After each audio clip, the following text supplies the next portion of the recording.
What's up guys? Welcome to the podcast. Nico here with Carl. Si Manong susunod daw, pero tingnan natin kung makakaabot siya kasi in transit. Pero alam niyo naman sa Japan, no, kapag nasa tren, it's always efficient and actually bawal ka maingay.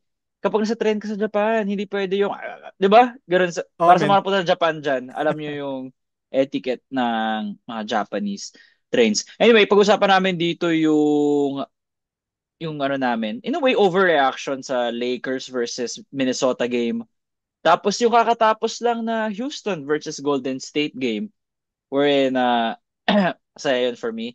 Pero Carl, guys, para sa mga hindi kilala si Carl, uh, sports writer, sports media, he's currently writing right now for Combat Sports pero nakilala ko siya writing for the UAAP, NBA and various events. So yun, sakto lang naman for NBA and no other person. It's best to have as a co-host dito sa trio natin along with Manong than Carl. And Carl, I think simulan natin dito, no? Ano sa tingin mo, ano yung reaction mo nung natambakan yung Lakers ng Minnesota? Wait, Minnesota ka ba dun Honestly, sa ano natin? Ay, yeah, sige, go, go. alam mo, honestly, masaya ako kasi unang-una sa lahat, na-vindicate ko sarili ko. Kasi kinabahan ako nung sinabi ko Minnesota in 7. Minnesota in 7 ka, di ba? Oh. Oh, sabi ko in 7 eh. Akala ko first two games Lakers. Tapos Mm. babawi ng tatlo, then dalawa for LA. So, isa for LA tapos game 7. Hindi. Surprisingly, yung iniisip ko na problem ng Lakers na wala silang big, Mm. i-contain si Naz Reid, si Anthony Edwards sa loob, si Nickeil Alexander-Walker. Surprisingly, nagkatotoo siya. Kasi kung titignan natin yung stats ni Naz Reid, sobrang siya yung gumawa ng damage yung stretch big capabilities niya. Hindi maka-close out for some reason yung Lakers. Kaya parang, damn talaga, Naz Reid off the bench, 23 points. Si Nasrid no? Talaga. Tapos 31 minutes siya eh. Well, si Nas talaga, 23 was really yung third option na kailangan nila, no? Kasi 20, actually ito nga rin eh. Tapusin mo muna yung si Nasri, tapos pag-usapan natin si Jaden McDaniels. Ah, Diba? Perfect guy to talk about second. well, hindi, yun nga. With Naz Reid kasi expected mo na siya na he will score a lot. He will do a lot for the Minnesota Timberwolves sa series na to. Mm. Pero for him to be the second leading scorer behind Jaden McDaniels, hindi sila yung ina-expect mo na names eh. Usually going to expect si Anthony Edwards, Julius Randle na pinakaayaw mo. Pero yun, alam mo yun, Team Naz cat Reid kasi ako 23. eh. Team cat ako when it comes to ano. Like, yeah, Randall is an all-star, pero Mm. feel ko kasi nalugi sila dun sa trade na yun. And that doesn't change here. It doesn't change here. Pero sige, go, go, Carl. Go, go. Ano pa? Hindi. Actually, wala na ako for Naz Reid kasi alam naman natin kung ano yung ginagawa na the whole season. We've seen this. This is new. Lalo na sa mga fantasy owners dyan ni Naz Reid. Gets nyo na yan. But yeah, ito yung kinakatakutan ko for LA with this series. Kasi may big sila pero there's no one big enough or long enough na pwedeng mag-cover sa physicality ni Nazri and at the same time, kayang i-cover yung shooting abilities niya from deep. So ako, yun ang ano ko for Naz. Okay, yeah, tama ka kay Nasri, no? I mean, sa 7-footer to eh. 6'10", 6'11", even mukha siyang 7-footer. She asked me that could shoot the ball. Yun talaga laro niya eh. And merong luxury yung Minnesota to have someone na, okay, hindi effective si Gobert. Their game completely changes kapag may Nasrid eh. Kasi that's a different play style na nakikita mo from Rudy Gobert, iba yung laro ng Minnesota to having like a Nasrid na 5 out spacing. So next na Oh, pag-usapan, oh yeah, 'di ba? When it comes to mm, Nasrid. So next year, I think the most random one is Jaden McDaniels. We have a Jaden McDaniels. Kung naalala niyo yun from last year's 2024 playoffs kay Anthony Edwards. Hindi yung joke ha, talagang pinanindigan niya. We have a Jaden McDaniels. Had 25 points, made a lot of threes, clutch three, actually not, I mean back-breaking threes, yung pampalayo for Minnesota. Kasi the moment they got the lead, dire-diretso na eh. mm, In a way, you would say it's a snooze fest kasi hindi nakalapit talaga yung Lakers.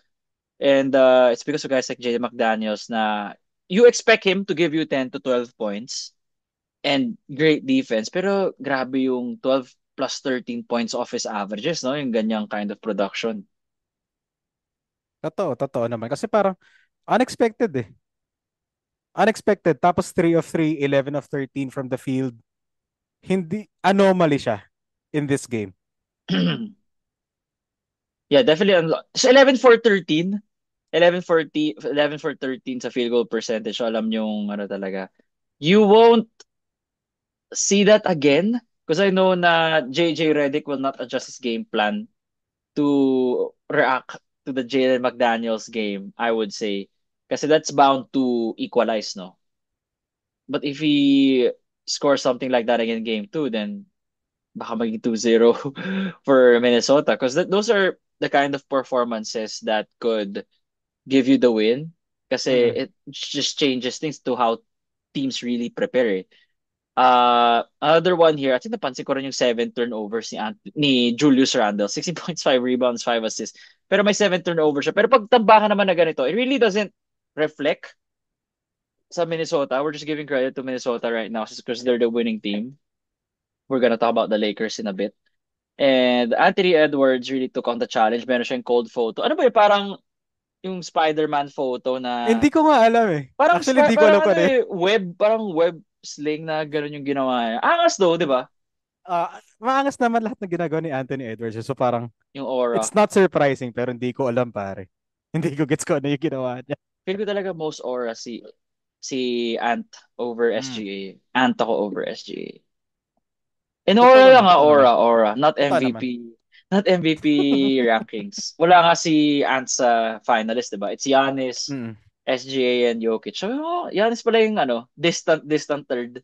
Mm. Sobrang layo. Sobrang dulo. Sobrang dulo. Parang, ba't pa siya nilagay? Dapat dalawa na lang eh, no? Si Jokic at Oo. si SGA. SGA. So that's it for the Minnesota Timberwolves. Kasi tabakan to, which gave an exception kasi alam mo naman, Lakers fandom, you wanna talk about it. Ikaw, Carl, anything about the Lakers on how they got destroyed in this game? Mga napansin mo on how they played as well? Actually, ang pinakauna ko napansin is yung Mm. 37 points ni Luka. Okay. Kasi una big number. 37 Big points number. yan eh. Yeah, great. Nice. Ganda. Great, Ganun. 37 points. Pero ang problem ko with that is yung supporting cast ng Los Yan. Angeles. Kasi tinitignan ko yung box score ngayon eh. So, Rui Hachimura 9 points, Jackson Hayes 1, Austin 16, Dorian Finney at 3, LeBron 19, tas Luka 37. Mm. Kumbaga, ang perspective ko on this is yung Timberwolves under the guidance of Coach David Finch, nag-focus sila on letting Luka create in the same way Mm. kung paano nila tinalo yung Nuggets last season. Or was it 2 seasons ago? I'm forgetting. Last season lang yun. Last season lang yun. Last season. So Oo. it's the same strategy na sige, let Luka score, let Luka do everything, let Luka facilitate. Okay lang, go. Kasi yung 37 points niya, hindi siya contributing to the Lakers winning. Maraming Ako yun iso ang ball yan eh. perspective ko. Maraming one-on-one na yan eh. Totoo. Napansin ko sa game na ang dami nilang hinahanap na mismatches. They were able to get the Mm, mismatches they got, like based on their game plan, but mm, that led to a lot of unnecessary one-on-one possessions. Yung mga true. 15 assists lang Lakers, 29 yung Minnesota. So yes, let Luka beat us, pero si Luka, what makes Luka special is his passing, no? One assist lang. Mm. So they were able in a way to bait Luka na, sige, score ka. Hindi mo Oh, naman ma-involve yung buong team mo. They really couldn't get into a rhythm. You cannot beat the whole of the Timberwolves just by yourself. So, ganun yung nangyari. yun yung sinasabi natin na ano na team basketball versus iso ball. Hindi sa Mm. sinasabi kong ball hog si Luka. It's just that ang strength talaga ni Luka is nasa iso. Mm. Magaling siya with the iso. Winning player siya. Alam natin, nakita natin last season with Dallas eh. Ang hindi lang siya nagta-translate so far sa LA, at least for this game, was kung paano niya may impact everyone else around him. Kasi as much as possible, gusto mo lahat nag-contribute kasi hindi lang pwedeng ikaw eh. Hindi siya Mm. sustainable for an entire series or even the entire playoffs lalo na ikaw lang 37 points tapos the rest sabi mo na 20, 16. Hindi siya LeBron James type of team itong Lakers, like yung parang Cavs Mm, before. Mas buo to, I would say, mas buo tong Lakers team na to compared to the last, sabi natin, last one, last two na Cavs teams ni LeBron. Mas balanced to exactly. eh. Oh. Very balanced nga. Nahanap ko dito yung ano eh. Teka. Mm, Yung field goal percentage ng teams sa 3 points. Let me, mm, ito. Net postseason to yung 2024 regular season. I have it here. Ayan. mm, So Minnesota, they're number 4 in 3-point percentage at 37.7%. Pero mm. papatira mo sila ng 21 for 42, good for 50%. Mananalo ka ba niyan? Hindi talaga manalo niyan. Di ba? Oh, in fairness, merong ilan dyan na late in the shot clock na bumato na lang tapos pumasok. Al- Mga, sabi mo na alam mga mong, 5-6. alam mong ano na eh. Alam mong araw talaga nila. Tapos yung Lakers hindi, di ba?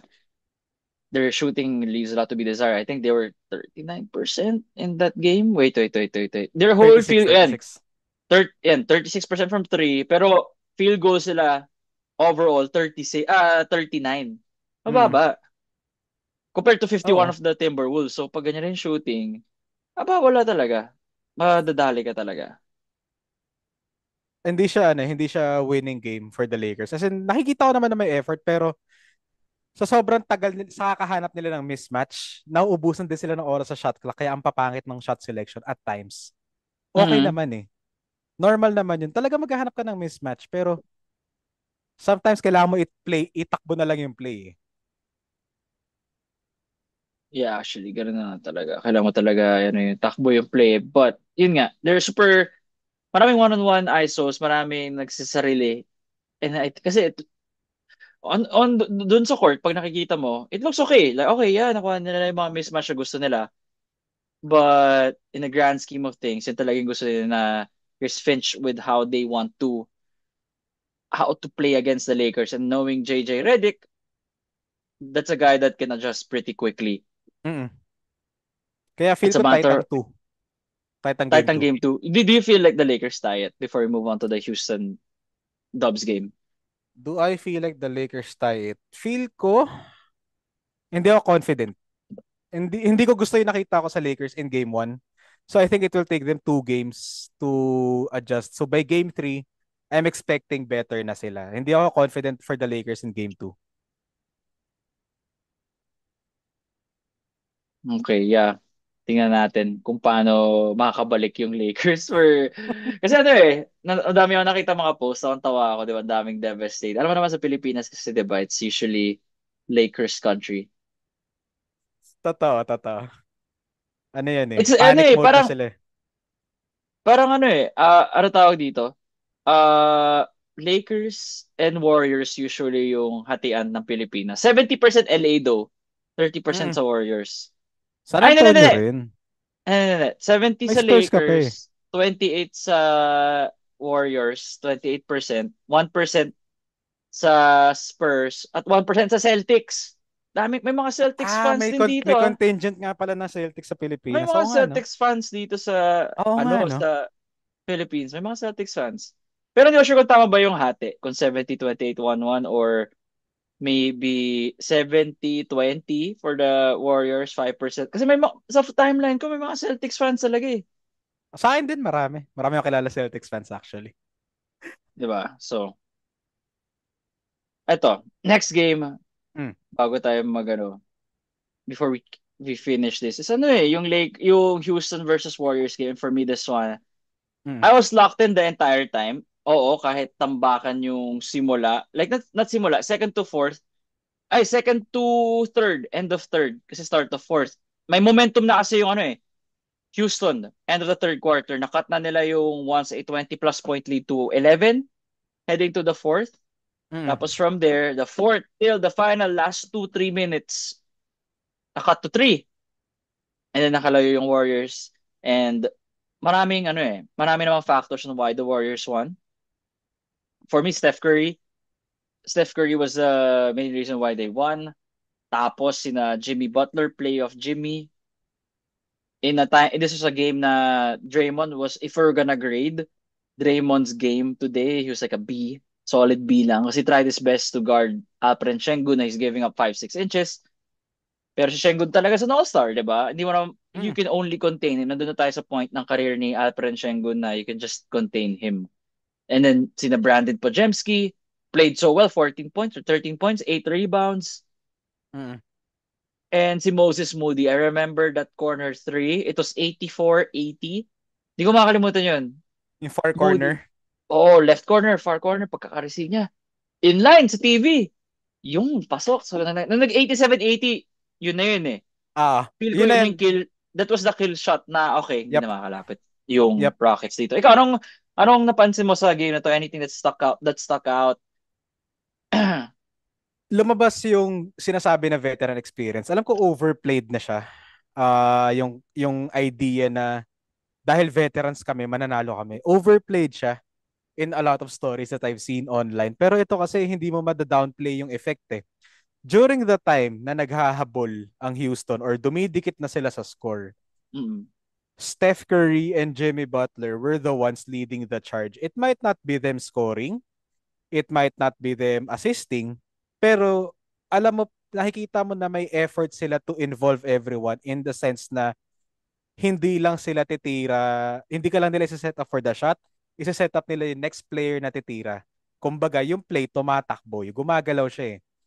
For example, yung kay Draymond Green, yung 4 points niya, naalala ko yung isa dyan, yung dalawa niya is isang box out kay Alperen Sengun na Oh, offensive rebound. So, it doesn't mean na dahil 4 points lang siya, wala na siyang effect sa panalo. In fairness, yung 2 points niya na yun, isa sa mga bagay na nagpa-hold off sa Houston. Kasi dumidikit na umiinit yung Houston eh. Momentum na sa kanila, athletic, mabilis, malikot in a way, pero hindi eh. Tsaka, I'll take this time, ano ko na rin, highlight ko na rin tong defense ng Golden State for this game. Total of 14 steals to the Rockets, 9, sorry. Tama ba? 9 steals. mm. Highly uncharacteristic kasi you're expecting the Rockets to be the ones dominating in that Weird, field kasi no? Tari It Eason. became, you think na pag ganito yung game, na dikitan, it would favor the Rockets. True, That's what propelled them to the number 2 seed. Itong 52 true. win team na to. 'Di ba? And then biglang Warriors, like kapag nakapikit ka kanina, tapos hindi mo pinapanood yung game visually, iniisip mo, yung dire-describe ng mga commentators, Kevin Harlan yun, 'di ba? At Mm, Reggie, you would think it's the Rockets, um, you would think it's the Rockets setting defensive intensity. Pero yung Warriors talaga, they keep repeating doon na hirap makascore yung Houston Rockets against Golden State, which is something rare to hear for majority of the season, but it's something na in true. regularity, na ako kasi Warriors fan na matagal ko susundan yung Warriors. Ever since Jimmy Butler came there, it's been like this. With a few occasional, ano tawag dito, yung loss of the Spurs eh. May mga ganun silang Mm. laro na ang tanga-tanga. Ano nangyari dito? Parang Parang bakit? in-underestimate nyo ba? Oo, Umiiwas ba kayo sa standings? Which we Manong talked said about. na teams, we talked about it, and pero gusto pa rin ni Manong na totoo talaga yung mga ganun na teams Mm, really uh, hunt for matchup, favorable true, matchups. So feel true. ko, nagano sila doon. Nadali sila ni Harrison Barnes and at the same time, they were taking it easy. But that's not the point. No? The point is this Yeah. is a different Warriors team talaga with Jimmy Mm. Butler. I never thought na his acquisition during late into the season na will be parang ganito na net positive talaga. Kasi mobile eh. May mobile wing defender ka. I think yun yung missing piece nila ever since Clay took a step back athletically. Mm. I would say. Kasi ang laking bagay na may player ka who can defend 1 through 4 and small ball fives eh in Jimmy Mm. Butler. So, godsend yung trade na yun talaga for Golden State. Diba? Godsend talaga yung trade na yun. Mm. And si Jimmy, 'di ba, si Draymond yung nasa Depoy finalist. Pero si Jay Butler kanina, 5 steals, he was really all over the floor. Mm. Grabe talaga kanina si Jimmy Butler. Na, I think, ito yung first time ko kasi na, ano, 'di ba? Na makita si Jimmy Butler in a, well, first time naman natin, na, Mm. hindi, first time ko na matutukan si Butler. Kasi Mm. Heat yan eh. Miami Heat yan eh. And I'm not a Heat fan. I don't follow the Heat siguro until they reach the finals, 'di ba? Nung kalaban na yung Lakers. Mm. Pero anything before that naman, anything na before the finals, ba't ko paparoodin yung Miami Heat, 'di ba? Hindi ko naman sinusupport yun eh. So Totoo. ngayon ko lang naging witness Understandable. na, okay, gets ko talaga tong playoff Jimmy na sinasabi nila na iba talaga yung intensity Totoo niya siya eh. when, 'di ba? Totoo siya. Like, as much as meme lang siya for a lot of NBA fans, totoo yung playoff Jimmy. May, parang kanina, I think nakailang backsteal siya kay Alperen, kay Sengun. Yung Nakadalawa mga yata siya, backsteal I niya think. eh, no? Yung ambush steals niya na nakikita mo lang sa pickup game, Oo. hindi eh. Ginagawa niya sa Houston eh. So parang, very interesting kung paano nila sinet up yung defensive schemes nila for game 1. Ito talaga yung ano, Carl, yung sinasabi natin na inexperience ng Houston. It's their first time. Even though na may NBA champion ka in Fred VanVleet, may Dillon Brooks ka na veteran and Steven Adams who have been in deep playoff runs na when they were part of different teams. So it's really the stars that will drive the engine. They're just there as like the conductor. They're just there to tell you guys this is how it is. Ako lang ba parang nag-disappear si Jalen Green? Hindi siya, nag-ano eh, sabi nga ng ibang fans na nakita ko sa comment section, Ano? or at least sa Reddit, ano daw, Jordan Clarkson moment daw si Jalen Green. Yung he just disappeared, no? Alam ko yung, ito ba yung JC nung Cleveland Cavalier days? Ah, yep, That's what they're talking about, diba? Yun lang naman na alam kong yep, nag-disappear si JC eh. yeah. But he did. Supposedly, bucket 3 getter for nga daw. 15. Yeah, Diba? He was 3 for 50. I feel like he disappeared. 7 points, 8 rebounds, 2 assists, 3 for 15. Fred Van Vliet kind of was shit also. well, normal game for Fred VanVleet, so, But ganyan, ano niya, diba? Fantasy pa ah, lang. Fred Van Vliet's ano that siya eh, guy that's gonna give you 38, streak, 39% from the... streaky shooter siya eh, pero there will be times na mag-iinit siya. Give him 3-4 games, mag-iinit, and then the next 3, lalamigin siya ulit. So, I am guessing ito yung start ng paglalamig ni Fred VanVleet, and I don't think they can afford this kasi playoffs na. So he has to tighten it up. Yung sinasabi nga natin lagi ng mga coaches natin dyan. 3 for Diba? 19, di ba? 3 for 9. Ah, 3 for 4 for 19. 19, sorry. Oh, wow. Nice. Yung isa dyan late in the fourth, yung medyo ano na. Medyo garbage time naghahabol na. Meron siyang tres na late in the fourth na parang, okay, whatever. Pero medyo ano na eh. It was, the game was technically kind of over na eh. Yeah, After ng tres ni ano yun eh, Moody, yep. yung nakatres pa si family sa, wala na to. Pero ala Yun, niya nung fourth, no? Tira siya na tira. Pero wala kasing gusto ibang tumira eh. yun yung first 3 niya ni Fred VanVleet in that game, if I remember correctly. Out of 10 shots, yun yung first niya na tres. So that would make him 1 for 11 at that time. So, very Fred VanVleet moment. Yeah, it's a Fred VanVleet moment nga.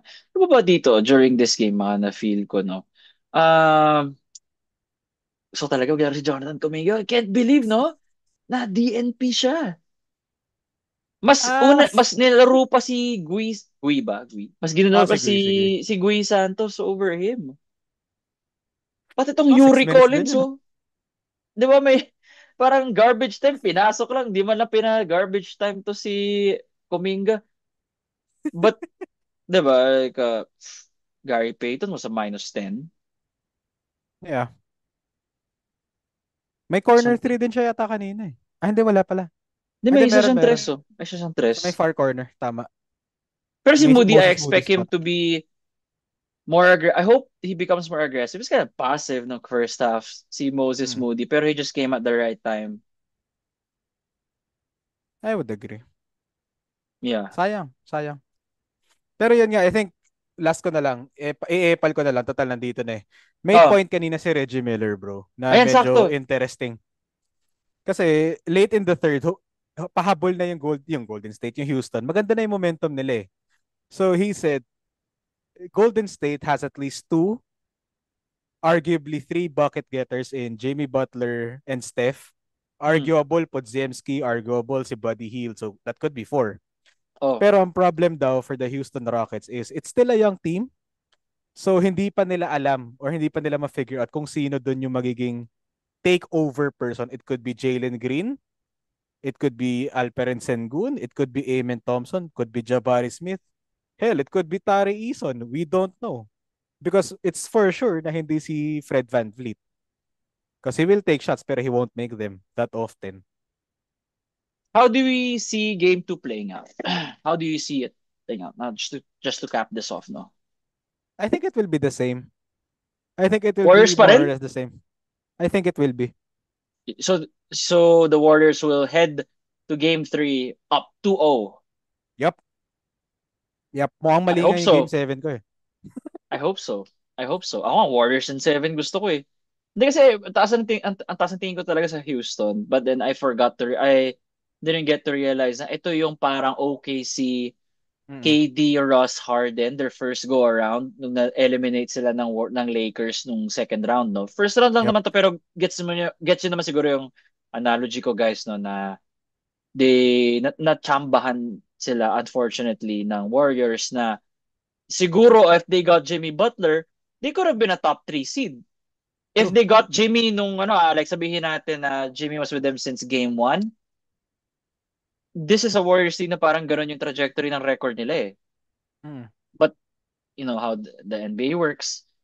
So 2 versus 7 on paper it looks like an upset, but if you look at the rosters, you could say na okay, not a shocking na matatalo ng Warriors yung Rockets. So tomorrow, meron tayong Denver Clippers. I think that's a Mm. fun one. And New York Detroit, yung I think one of the low-key favorite series na follow ni Carno. Oh, bro. Next fan ako eh. Ano yan? Yan yung Phoenix Suns East ko. So, let's go, New York. Ayun, as always, guys, Sana lang follow di 5-star upset. rating on Spotify and then sa YouTube, like, comment, subscribe. We're gonna do post-game reaction to the best games per day. Best games na, we're not gonna talk about mga blowouts unless ma-blowout ulit yung Lakers. Kasi exception naman yung Lakers for us Pinoys, no? And as always, see you next time. Peace.